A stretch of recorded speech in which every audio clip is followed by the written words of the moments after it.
In simple terms, it is about our how our thoughts, beliefs, emotions, and everyday experiences can actually affect our bodies at the genetic level. So, yesterday we talked about at the brain level. Today, we are going to look at how these emotions and beliefs will affect our bodies through genetic systems. Sometimes in ways we never imagined it's possible. So, let's first start off with one of my favorite stories from this chapter, which is called the monastery study. So, back in 1981, a Harvard psychologist named Alan Lang gathered a group of elderly men in their 70s and 80s, and she asked them to pretend they were 22 years younger for 5 days. Just for 5 days, masters. She did not just tell them to act young. She surrounded them with everything from 1959, old magazines, 1959 Times magazines, uh, classic TV shows, music, and also the furniture of 1959 era and the decor from that era. So that was their research. And guess what happened? After just 5 days, these men actually became measurably younger.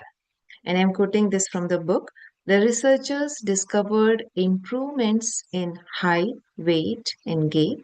The men grew taller as their posture straightened, and their joints became more flexible, and their fingers lengthened as their arthritis diminished. Their eyesight and hearing got better, their grip strength improved, their memory sharpened, and they scored better on tests of mental cognition. And the men literally became younger in those 5 days, right in front of the researchers' eyes. Isn't it credible, right? So we can see like those men's were 70s and 80s, and within 5 days they started feeling younger. And there are scientific evidence as well, like as I discussed, it affected their height, weight, and eyes, and so on. So here is the key. The group who pretended to be younger showed bigger improvements than those who just sat around remembering the old days. So what is the key here? They pretended to be younger, and they did some, they were surrounded by some old things like magazines and music, all that. So here the key point is they need to pretend they are younger, and then as a result they in reality they saw that difference in their bodies. So because why? Because when their minds believed, their bodies also responded. So it started from their brain, their mind. First their mind believed, and then bodies, they started responding to that belief. That is the placebo effect in action. All right, so now let's talk about DNA for a second. So, the DNA is twisted ladder containing approximately 3 billion base pairs per cell. If you stretched out the DNA from just one cell, it would be 6 feet long. If you took all the DNA from every person on Earth and compressed it, would fit in a space the size of a grain of rice. Right? So the genes are sequences for DNA, and they that serve as instructions for making proteins. So all these DNA, they make proteins based on the instructions they have. These proteins are literally the expression of life itself. Yeah, that's very interesting. So, like muscle cells, it produces protein called actin and myosin, which increases movement. Skin cells create collagen and elastin for structure and flexibility. Immune cells manufacture antibodies for protection, and pancreatic cells makes digestive enzymes, and eye cells produces keratin for vision. And then they had this great discovery, the Human Genome Project in from 1990 to 2003. And that simply, increased the expectations. Scientists, they expected to find 140,000 genes, one for each protein the body makes. But during this project, they just discovered only around 23,000 genes, not nearly enough to account for human complexity. And this led to the revolutionary understanding that genes must work in cooperation, not isolation. And they found we only actively use about just 1.5% of our DNA. Just, my friend, 1.5% on a regular basis. The rest of it just sits there, dormant, like dormant. Sometimes they call it junk DNA. This means we are operating with a fraction of our genetic potential, like using only a few rooms in a vast mansion. But as we are learning, we can wake them up. We and those DNAs can start working as well. So now here is where it gets more interesting. There is a new field called epigenetics, and it's changing everything we thought we knew about genetics. So epigenetics is basically the study of how our genes can be turned on or off based on signals from outside the cell. All right. So within cell we have DNA, and it can be turned on and off based on the signals. Dr. Jaspanja said we can modify our genetic destiny by turning on the genes we want and turning off the ones we don't want through working with the various factors in the environment that program our genes. And some of those signals come from within the body, like our feelings, our thoughts, while others come from the body's response to the external environment, such as like pollution and sunlight. So, in other words, you can say only 5% of people are born with genetic disease. That's what they're trying to explain here, because we say like we have disease because of our genes, but they are saying only 5% are the people who are born with these genetic diseases. 95% of health problems come from the way we live, the way we think. It's our lifestyle. Things like stress, joy, love, fear, our diet, sleep, exercise literally influence which genes get switched on and which stay off. So it's on your hand, my masters, how you can influence your genes, how you can switch them on and off. There are some examples. So let me give you those some examples very quickly, how our bodies can change. So there was a study. 31 men with the Protestant cancer made lifestyle changes for just 3 months. And things like eating better, exercising, and managing stress. So these were something that they had changed. They altered the activity of 501 different genes in their bodies in just 90 days. They activated 500 different genes. There's another study in Sweden. 23 men started exercising for 6 months and changed the expression of over 7,000 genes. That's about 30% of the human genome. Meditation studies have shown that after just one good meditation session, People's genes started reacting in positive ways, improving things like immune function and stress regulation. Even identical twins, they have same DNA. They end up expressing their genes differently if they live different lifestyles. So if you know identical twins, they have, they behave differently. They have very common things. But if they have different lifestyle, they have different kind of diseases as well. So they collected data. They had one study on twins as well, and they found that they're based on their lifestyle, they have different type of diseases. So yes, you are not stuck with what you are born with. Now let's talk about the other side of this coin, stress.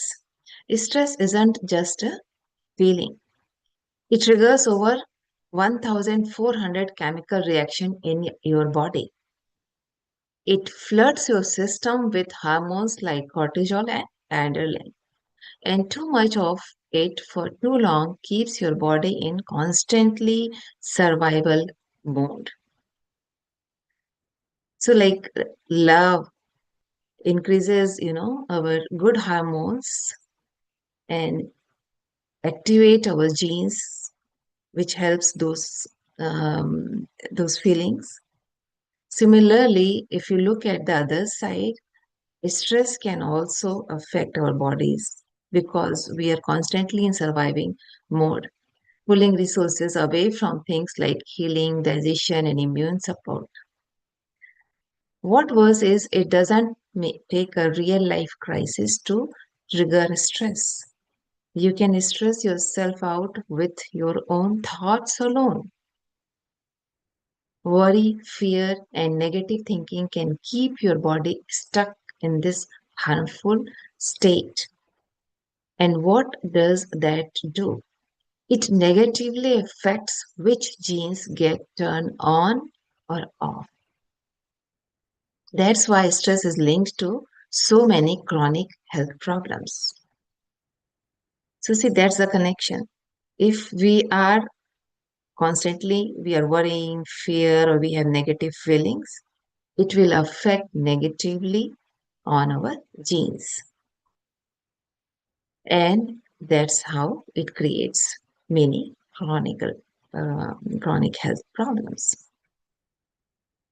So the beautiful takeaway from this chapter, you can say, is your mind and body are connected in very powerful ways. Your thoughts, your emotions are constantly signaling your cells. Positive emotions and beliefs improve healing and balance. Negative emotions and beliefs show healing and weaken your system. And it happens through real and measurable changes in your biology. That's why the placebo effect is so fascinating. It proves this connection between mind and body. So, what does this mean for us? Well, simply it means some really hopeful things. We are not prisoners to our DNA. Our genes aren't a fixed destiny. They are more likely a library of options we can turn on or off. We have far more influence over our health and happiness than we have been taught.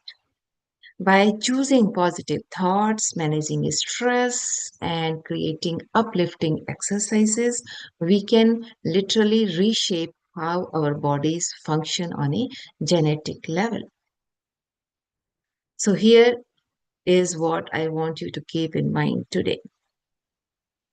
You have way more power than you think. Your daily thoughts, feelings, and choices aren't just habits, they are the tools that influence your biology.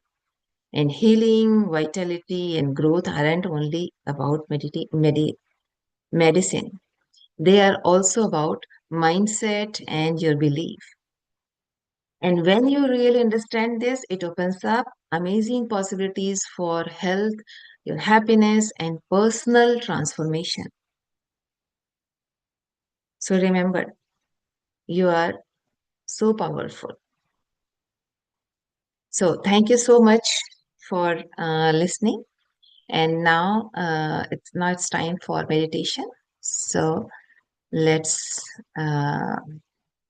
sit comfortably.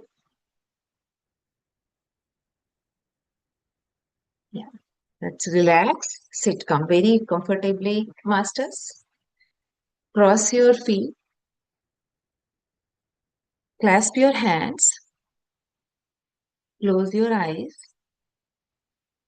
If you are wearing glasses, please remove them. Turn off lights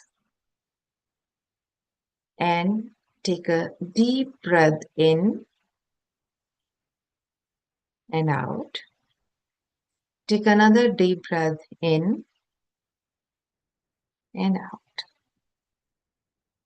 Relax completely. Start focusing on your natural breath.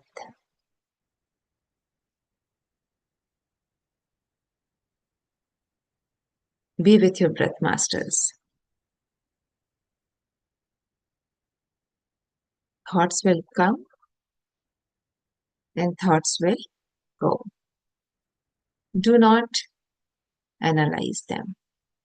It's natural. Be with your breath, masters.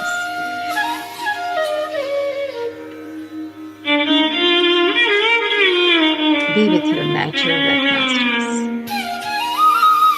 As you focus on your breath, your thoughts will reduce. Now we will meditate for 45 minutes. Just focus on your normal, natural, calm breath. Be with your breath, masters. Be with your breath.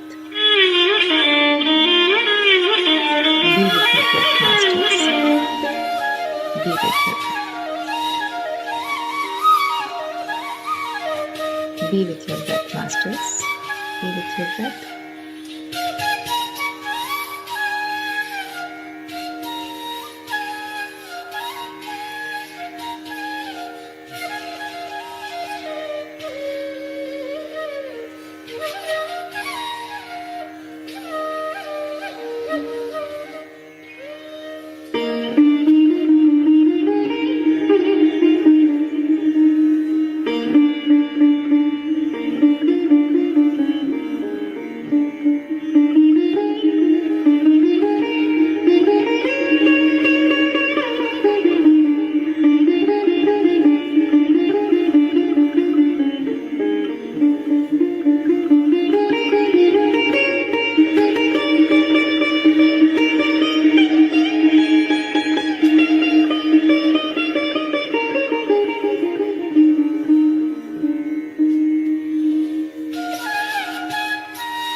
Last 5 minutes, masters.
Last 1 minute, masters.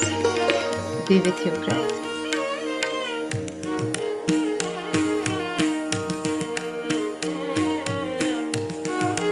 Be with your breath, masters.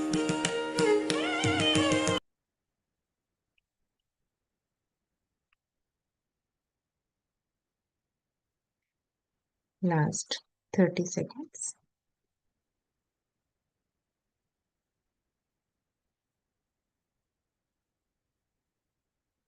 10, 9, 8, 7, 6, 5, 4, 3, 2, 1. Now, very slowly and gently, please bring your attention back to your body and slowly put your both hands on your closed eyes. Blink your eyes and slowly open them with biggest smile.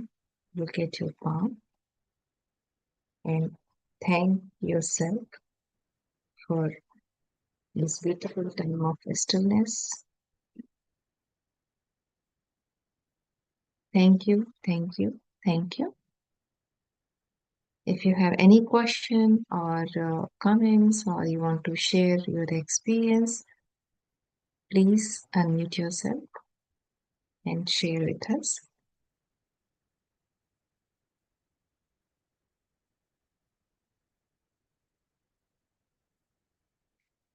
All right, then we'll conclude today's meditation session.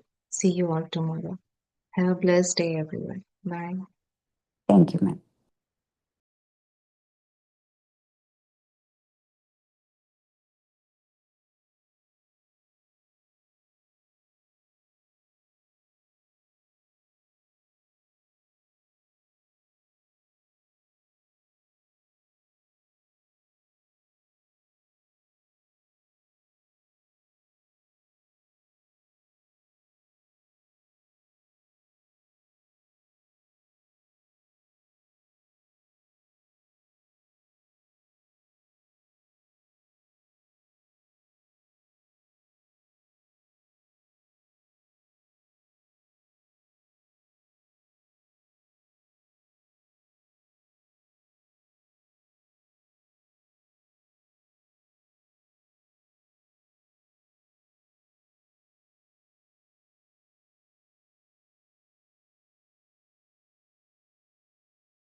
Last 1 minute, guys.